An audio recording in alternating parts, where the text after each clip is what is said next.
സ്വയം പ്രഭാസ്തുതി. ദാസി തവാഹം രഘുപതേ രാജേന്ദ്ര വാസുദേവ പ്രഭോ രാമദയാനിധേ.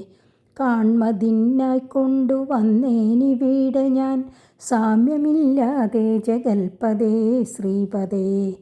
ഞാനനേകായിരം സംവത്സരം തവ ധ്യാനേന നിത്യം തപസ്സു ചെയ്തിടിനേൻ. ത്വദ്രൂപസന്ദർശനാർത്ഥം തപോബല മധ്യൈവ നൂനം ഫലിതം രഘുപതേ. ആദ്യനായോ രൂപവന്തം നമസ്യാമി, വേദ്യനല്ലാരാലുമേ ഭവാൻ നിർണയം. അന്തർബഹിസ്ഥിതം സർവഭൂതേഷ്വപി സന്തമലക്ഷ്യമാദ്യന്തഹീനം പരം. മായയവനിക ചന്നനായി വാഴുന്ന മായാമയനായ മാനുഷ വിഗ്രഹൻ. അജ്ഞാനികളാലറിഞ്ഞുകൂടാതൊരു വിജ്ഞാനമൂർത്തിയല്ലോ ഭവാൻ കേവലം. ഭാഗവതന്മാർക്കു ഭക്തിയോഗാർത്ഥമായി ലോകേശമുഖ്യമരൗകമർത്തിക്കയാൽ ഭൂമിയിൽ വന്നവതീർണനാം നാഥനെ താമസിയായ ഞാനെന്തറിയുന്നതും. സച്ചിന്മയം തവ തത്വം ജഗത്രയേ കശ്ചിൽ പുരുഷനറിയും സുഹൃദിനാം. രൂപം തവേദം സദാ ബാധു മാനസേ താപസാന്തസ്ഥിതം താപത്രയാപഹം. നാരായണ തവ ശ്രീപാദദർശനം ശ്രീരാമമോക്ഷൈകദർശനം കേവലം. ജന്മമരണഭീതാനാമദർശനം സന്മാർഗദർശനം വേദാന്തദർശനം. പുത്രകളത്രമിത്രാർത്ഥവിഭൂതി കൊണ്ടെത്രയും ദർപ്പിതരായുള്ള മാനുഷർ രാമരാമേതി ജപിക്കയില്ലെന്നുമേ രാമനാമം മേ ജപിക്കായി വരേണമേ. നിത്യം നിവൃത്ത ഗുണത്രയ മാർഗമായ നിത്യായ നിഷ്കിഞ്ചനാർത്ഥായ തേ നമഃ. സ്വാത്മാഭിരാമായ നിർഗുണായ ത്രിഗുണാത്മനേ സീതാഭിരാമായ തേ നമഃ. വേദാത്മകം കാമരൂപിണമീശാനമാദിമധ്യാന്തവിവർജിതം സർവത്ര മന്യേ സമം ചരന്തം പുരുഷം പരം. നിന്നെ നിനക്കൊഴിഞ്ഞാർക്കറിഞ്ഞിടാവൂ. മർത്യവിഡംബനം ദേവതേ ചേഷ്ടിതം ചിത്തേ നിരൂപിക്കിലെന്തറിയാവതും. ത്വന്മായയാ പിഹിതാത്മാക്കൾ കാണുന്നു ചിന്മയനായ ഭവാനെ ബഹുവിധം. ജന്മവും കർത്തൃത്വവും ചെറുതില്ലാതെ നിർമ്മലാത്മാവാം ഭവാനവസ്ഥാന്തരേ. ദേവതിര്യങ്മനുജാതികളിൽ ജനിച്ചേവമാദ്യങ്ങളാം കർമ്മങ്ങൾ ചെയ്വതും. നിന്മഹാമായ വിഡംബനം നിർണയം കൽമഷഹീന കരുണാനിധേ വിഭോ. മേദിനി തന്നിൽ വിചിത്രവേഷത്തോടും ജാതനായി കർമ്മങ്ങൾ ചെയ്യുന്നതും ഭവാൻ. ഭക്തരായുള്ള ജനങ്ങൾക്കു നിത്യവും തൊൽക്കഥാ പീയൂഷപാനസിദ്ധിക്കെന്നു ചൊല്ലുന്നിതു ചിലർ. മറ്റും ചിലരിഹ ചൊല്ലുന്നിതു ഭുവി കോസല ഭൂപതി തന്നെ ഘോര തപോബല സിദ്ധയെ നിർണയമെന്നു ചിലർ പറയുന്നിതു. കൗസല്യയാൽ പ്രാർത്ഥ്യമാനനായിട്ടിഹ മൈഥിലി ഭാഗ്യസിദ്ധിക്കെന്നതു ചിലർ. സ്രഷ്ടാവു താനപേക്ഷിക്കയാൽ വന്നിഹ ദുഷ്ടനിശാചര വംശമൊടുക്കുവാൻ. മർത്യനായി വന്നു പിറന്നിതു നിർണയം പൃഥ്വിയിലെന്നു ചിലർ പറയുന്നിതു.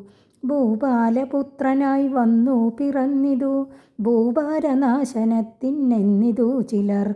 ധർമ്മത്തെ രക്ഷിച്ച ധർമ്മത്തെ നീക്കുവാൻ കർമ്മസാക്ഷി കുലത്തിങ്കൽ പിറന്നിതു.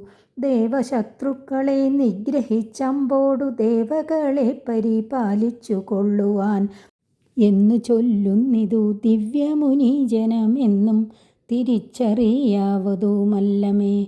യാതൊരുത്തൻ ത്വത്കഥകൾ ചൊല്ലുന്നതും ആദരവോടു കേൾക്കുന്നതും നിത്യമായി. നൂനം പവാർണവത്തെ കടന്നിടുവോൻ കാണാമവനു നിൻ പാദപങ്കേരുഹം. ത്വന്മഹാമായ ഗുണബദ്ധയാകയാൽ ചിന്മയമായ ഭവൽ സ്വരൂപത്തെ ഞാൻ എങ്ങനെയുള്ള വണ്ണമറിഞ്ഞിടുന്നതെങ്ങനെ ചൊല്ലി സ്തുതിക്കുന്നതുമഹം. ശ്യാമളം കോമളം ബാണധനുർധരം രാമം സഹോദര സേവിതം രാഘവം സുഗ്രീവമുഖ്യ കവികുല സേവിതമഗ്രേ ഭവന്തം നമസ്യാമി സാമ്പ്രതം. രാമായ രാമഭദ്രായ നമോ നമോ രാമചന്ദ്രായ നമസ്തേ നമോ നമഃ. ഇനി അർത്ഥം പറയാം. സ്വയംപ്രഭ എന്ന യോഗിനി ഗുഹാവാസം ഉപേക്ഷിച്ച് യോഗേശനായ ശ്രീരാമൻ്റെ സന്നിധിയിൽ ചെന്നെത്തി. ലക്ഷ്മണ സുഗ്രീവ സേവിതനായി നിൽക്കുന്ന ലക്ഷ്മീപതിയെ കണ്ട് പ്രദക്ഷിണം വെച്ച് നമസ്കരിച്ചിട്ട് രോമാഞ്ചം കൊണ്ട ശരീരത്തോടെ തൊണ്ടയിടറിക്കൊണ്ട് സ്വയംപ്രഭ ഭക്തിപൂർവം പലവിധത്തിൽ സ്തുതിച്ചു തുടങ്ങി. ദയാനിധേ രഘുപതേ, ഞാൻ അങ്ങയുടെ ദാസിയാണ്. ഞാൻ അങ്ങയെ കാണുന്നതിനു വേണ്ടിയാണ് ഇവിടെ വന്നത്. അങ്ങയുടെ ഈ രൂപം ദർശിക്കുന്നതിനായി അനേകായിരം സംവത്സരം അങ്ങയെ ധ്യാനിച്ച് ഞാൻ തപസ്സു ചെയ്തു. എൻ്റെ തപശക്തി കൊണ്ട് അത് ഇന്ന് സഫലമായി. ആദ്യനും ആർക്കും തന്നെ അറിയാൻ കഴിയാത്തവനുമായ അങ്ങയെ ഞാൻ നമസ്കരിക്കുന്നു. സർവ്വവസ്തുക്കളുടെയും ഉള്ളിലും പുറത്തും സ്ഥിതി ചെയ്യുന്നവനും മായയാകുന്ന തിരശ്ശീലയാൽ മറയ്ക്കപ്പെട്ട മാനുഷനുമായ അങ്ങ് ഇപ്പോൾ മനുഷ്യരൂപം കൊണ്ട് കാണപ്പെടുന്നു.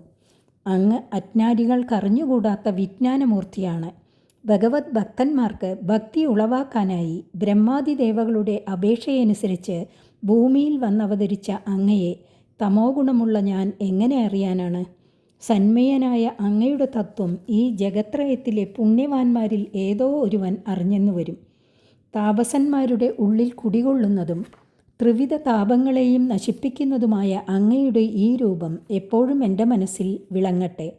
നാരായണ, അങ്ങയുടെ പാദദർശനം മോക്ഷമാർഗം കാട്ടിത്തരുന്നതാണ്. ജനനമരണങ്ങളെ ഭയപ്പെടുന്നവർക്ക് അപ്രാപ്യമായ അങ്ങയുടെ ദർശനം വേദാന്തത്തിലൂടെ ദർശിക്കാവുന്നതും സന്മാർഗദർശകവുമാണ്. പുത്രൻ, ഭാര്യ, മിത്രം, സമ്പത്ത് എന്നിവ കൊണ്ട് അഹങ്കാരികളായ മനുഷ്യൻ രാമരാമ എന്ന് ജപിക്കുകയില്ല. ഭഗവാനെ, എനിക്ക് രാമനാമം ജപിക്കാൻ കഴിയണേ. 3 ഗുണങ്ങളുടെ മാർഗത്തിൽ നിന്ന് നിവർത്തിച്ച നിത്യനും ദരിദ്രരുടെ സമ്പത്തുമായ അങ്ങേക്ക് നമസ്കാരം. നിർഗുണനും ആത്മാരാമനുമായ സീതാഭിരാമ അങ്ങേക്കു നമസ്കാരം.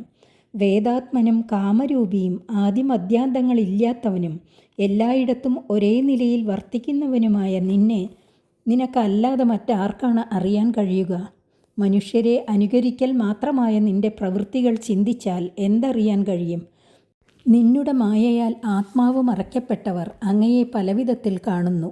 ജന്മവും കർത്തൃത്വവും ഇല്ലാത്ത പരിശുദ്ധാത്മാവായ അങ്ങ് അവസ്ഥാഭേദമനുസരിച്ച് ദേവൻ, മനുഷ്യൻ, തിര്യക് തുടങ്ങിയ രൂപങ്ങളിൽ ജനിച്ച് ഇത്തരത്തിലുള്ള പ്രവൃത്തികൾ ചെയ്യുന്നതും അങ്ങയുടെ മായയെ അനുകരിക്കൽ മാത്രമാണ്.